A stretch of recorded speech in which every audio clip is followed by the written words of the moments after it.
আগামী মাসে কংগ্রেসে ভাষণ দেওয়ার কথা রয়েছে ইসরায়েলের প্রধানমন্ত্রী বেনিয়ামিন নেতানিয়াহুর। আর তার এই আসন্ন ভাষণ নিয়ে উদ্বিগ্ন হয়ে পড়েছে খোদ হোয়াইট হাউস। তারা আশঙ্কা করছেন ভাষণে নেতানিয়াহু প্রেসিডেন্ট জো বাইডেনের সমালোচনা করতে পারেন। এছাড়া গাজায় ইসরায়েলের যুদ্ধে বাইডেন প্রশাসনের নেওয়া পদক্ষেপের নিন্দাও জানাতে পারেন ইসরায়েলের প্রধানমন্ত্রী।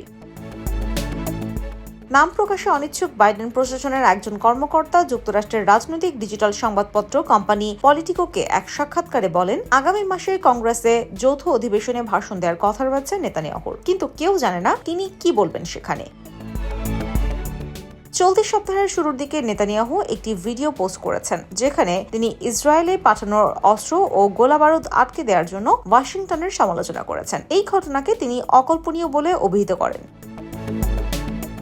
পলিটিকো আরও জানিয়েছে, কংগ্রেসের সামনে নেতানিয়াহুর বক্তব্য আসন্ন প্রেসিডেন্ট নির্বাচনে একজন প্রার্থী হিসেবে জো বাইডেনকে কূটনৈতিকভাবে জটিলতা ও রাজনৈতিকভাবে বিপদের মুখে ফেলতে পারে।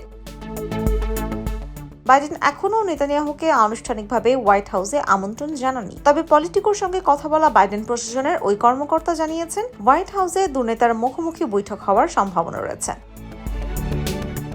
এর আগে ওয়াশিংটনকে নিয়ে নেতানিয়াহুর দেয়া বিরোধপূর্ণ বক্তব্যে দুদেশের মধ্যে সম্পর্কের অবনতি হয়। হোয়াইট হাউস সে বিষয়ে অবগত। তবে এবারে কংগ্রেসের ভাষণ নিয়ে বাইডেন প্রশাসনের কর্মকর্তারা প্রকাশ্যে বলেছেন, তারা জানেন না কি বিষয়ে কথা বলবেন ইসরায়েলের প্রধানমন্ত্রী। তবে ব্যক্তিগতভাবে বাইডেনের দল নেতানিয়াহুর অকৃতজ্ঞতায় ক্ষুব্ধ এবং হতবাক।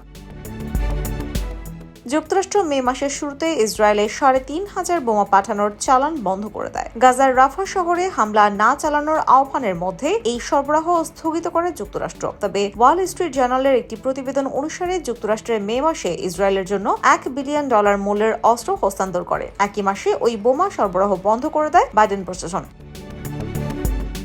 গত ৭ অক্টোবর আকস্মিক হামলায় হামাস ১,২০০ ইসরায়েলিকে হত্যা ও ২০০ জনের বেশিকে জিম্মি করার পর গাজায় হামলা চালানো শুরু করে ইসরায়েল। ইসরায়েলের হামলায় গাজায় এখন পর্যন্ত ৩৮,০০০ ফিলিস্তিনি নিহত হয়েছেন। গত সপ্তাহে সিবিএস নিউজ জানিয়েছে, ইসরায়েল হামাস যুদ্ধে হিজবুল্লাহ এবং আমেরিকান সৈন্যদের জড়ানোর মাধ্যমে মধ্যপ্রাচ্য সংঘাত আরও ছড়িয়ে পড়ার আশঙ্কায় উদ্বেগ বাড়ছে যুক্তরাষ্ট্রের। IBTV USA, new York.